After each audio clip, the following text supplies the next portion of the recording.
I recorded this once already and the audio wasn't working, so I really hope it goes right now. But we just built a pretty nice table. It's a 9 foot or 8 foot by 40-inch wide walnut with a steel base that I built. So I believe the first take was really good because I was excited and having fun. This one's going to be a little bit trickier, so I'm going to try to do it again without further ado. Let's get started.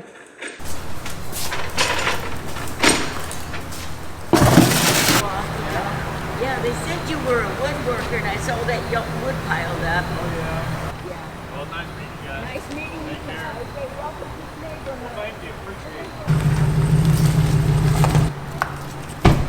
it. All right, we started off with some 8-quarter walnut from Corsall Lumber, just about an hour away, and we got some 14-gauge steel from the Steel Barn in Pekin. I was using 1/8 inch for everything, but it just seemed too thick, so 14 gauge was absolutely perfect, so that's what we went with. Cut everything down about 6.5, I believe. Just getting everything cut to size, seeing what I got.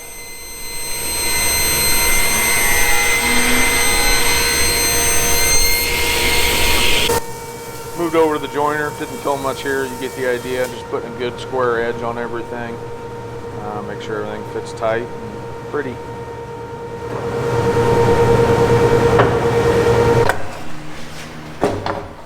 Turn the power on, stupid. Here I'm just taking an 1/8 inch off so I can see the grain direction.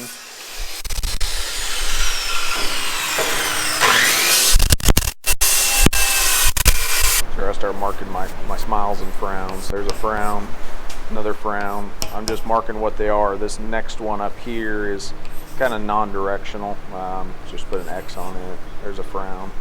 Just get everything marked out. Now I start laying out the wood. You want to make sure you don't have too many darks, too many lights next to each other. You want a good balance and smile, frown orientation. So kind of check everything, make sure you're long enough, obviously, and then do a little test clamp just to make sure everything looks pretty.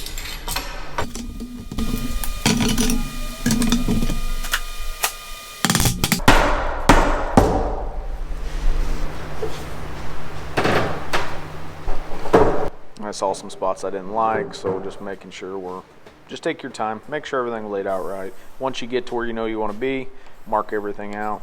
And put a little triangle on here and make sure you line everything up when you go to clamp. I don't typically do dominoes for clamping, I just put a lot of glue. But it saves you a little bit of trouble down the road trying to line everything up if you do use dominoes. I've just done it this way for so long, I've just found out it's easier for me to go straight to the clamps. Put a little scrap piece in there and make sure my wood stays square and doesn't dent. Start down on one end, it's kind of like a zipper. You just flatten out your first one and work your way down. A lot easier with 2 people if you got a guy standing on the end, but I don't have 2 people, so one-man operation around here.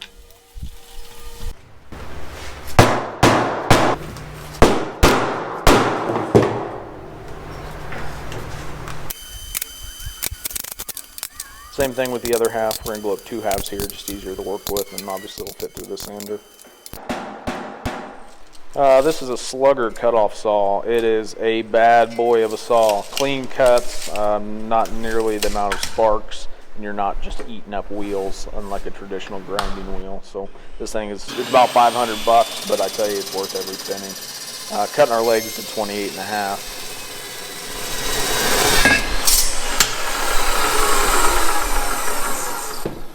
Cleaning up the edges for the welds, making sure we got a good surface to weld on.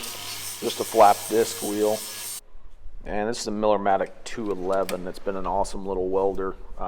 Got great presets. Obviously I haven't used it in a while, but it's a great little welder. I was actually a welder and machinist before I went full-time woodworking, so I have a little bit of a background in welding.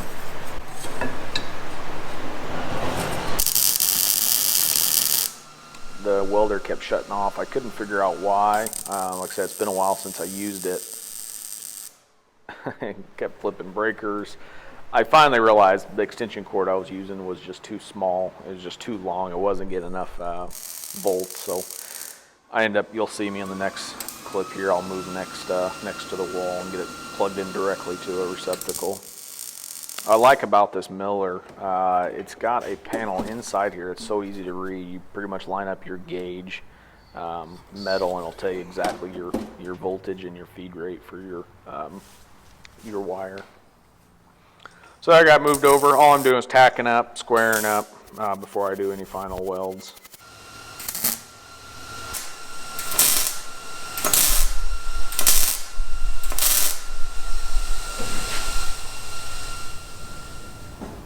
It's a new day. Good morning. The camera was rolling as soon as I walked in. How does that happen? What are the chances?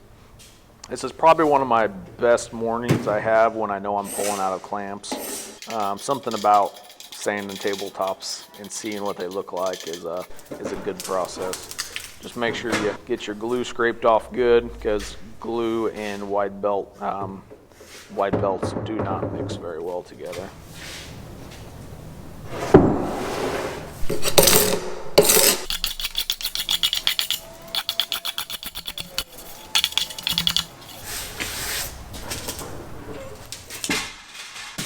Love it when those things happen.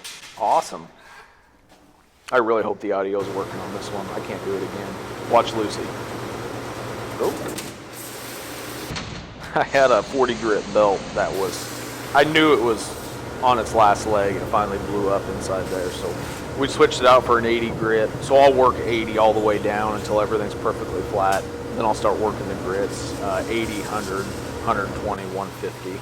Normally 120 at this process will be good for me, because you'll see later on in the video I use a gem sander for my finish sand. So this is basically just establishing flat and smooth.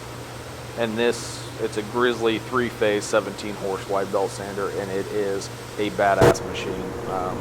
Just extremely happy with it.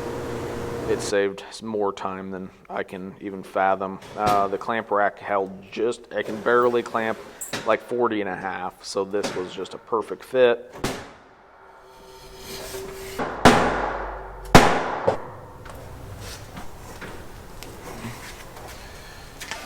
Back to welding, just welding up more legs.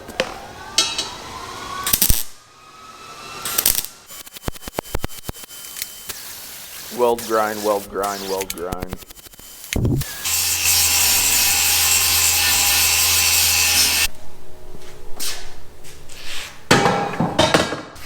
The aprons are 1.5 inches and the legs are 2 inch. We want a little bit of a difference there. I wanted the apron to be the same thickness as the top. Just aesthetically pleasing as you look at it. These little clamps a friend dropped off. Her grandpa passed away, and she had, grandpas have these little knickknacks, woodworkers. I didn't think I'd ever use them, but luckily I remembered I had them tucked away, and they worked out awesome for this. So I'm still just tacking. Nothing's really welded up yet. I'm just making sure everything's good and I can get it off the stands.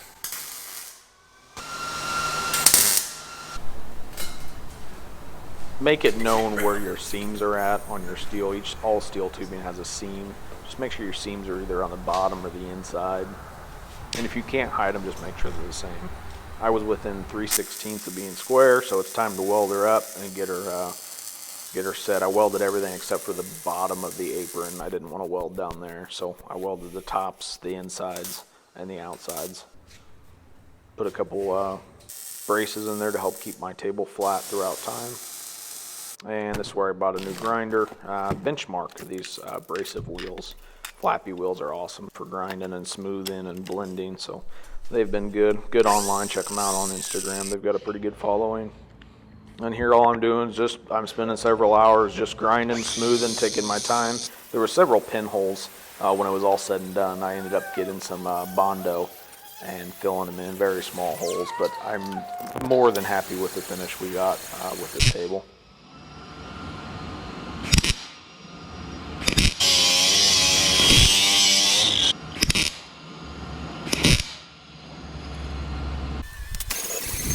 Just kind of hit everything. It comes with a lot of oil. It's going to be covered in some sort of oil. So I started with mineral spirits, gave it a good wipe down, and now I'm switching to just a lacquer thinner just to make sure I get everything wiped real good.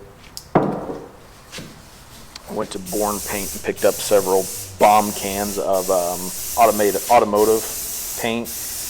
The primer that I'm using here was actually the wrong can. I grabbed the wrong can, so I used a different primer, but nonetheless, it's just primer. So we had a really good. It's about $25 a can for the black. And it's time to sand. Just knocking all the edges down. We had some epoxy we had to fill here in the end. Not an ideal spot. I don't like end checks, but you know, sometimes it's real wood. You just can't avoid it. Mercury Sander, another pretty pricey tool that's been just an absolute staple in the shop.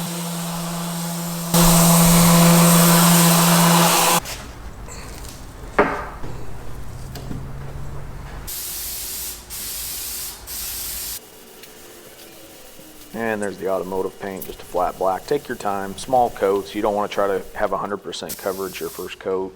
Just establish a good base and keep working on it.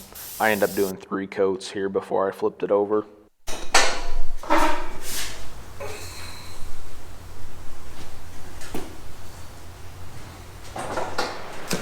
Gauge. Here's that gym sander. They actually sent that to me. It's been an absolute game changer. Just a wonderful sander. I've learned you have to go slow and go high grit. I go up to 400 grit, so I go 80 all the way up to 400 working each grit, and it's a wonderful tool. And I tell you again how awesome it is. Done sanding. Time to finish. Sanded up to 400 grit with the gym sander. Thing's awesome. If you build tables, you need a gym sander. It's badass. It's an awesome tool. So sanded up to 400. I'm gonna spray some vinyl sealer on it. Then I'll mix up some conversion varnish, 20 sheen, which is pretty matte. And I'm done. Table's done. Nice table.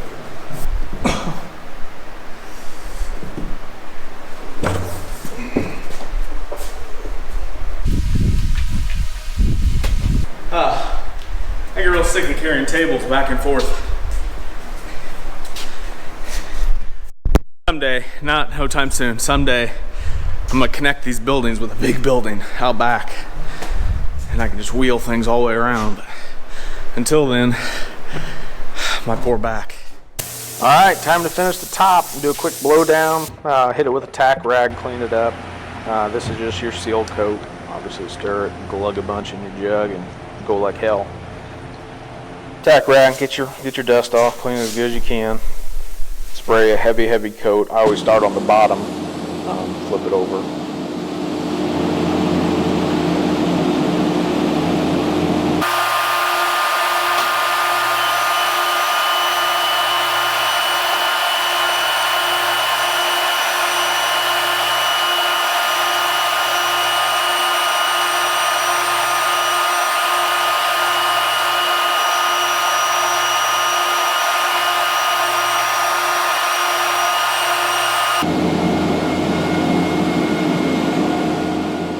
So after you spray your seal coat, let it dry for 20-30 minutes and come back and hit it with a 320 grit, a 400 grit, somewhere in there. 320 is usually what I go with.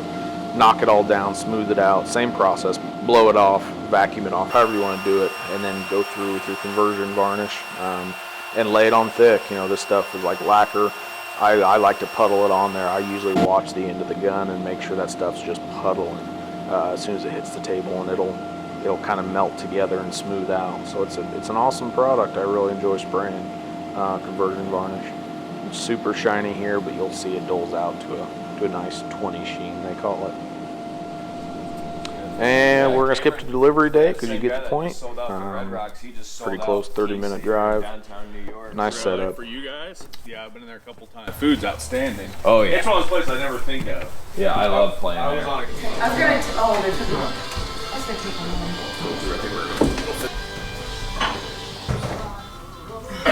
Okay. No worries. Yeah, isn't that nice? Isn't that awesome? Yeah, you did it. It doles out a lot, don't it? Usually takes about 6 hours to dole out completely. This is perfect depth too. Thickness is good. Don't you love it? Fantastic.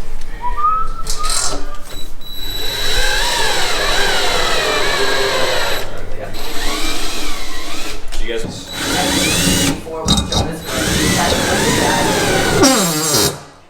Everything was still masked off and stuff, and I was like, oh, no. I said, it's not your fault, it's mine. I went and got the paint. But yeah.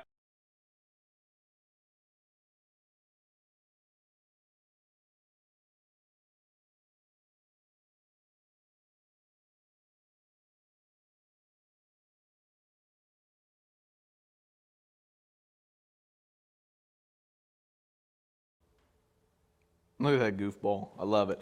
All right, so that was a fun build. Custom base, everything made in-house. You know, I really enjoyed doing every aspect of this build, so I hope you enjoyed the video. If you got any questions, find me on Instagram, JHM Woodworking, same thing. Be happy to answer some questions if you got any, or if you're getting ready to tackle a table and you don't want to do it, then just let me build it.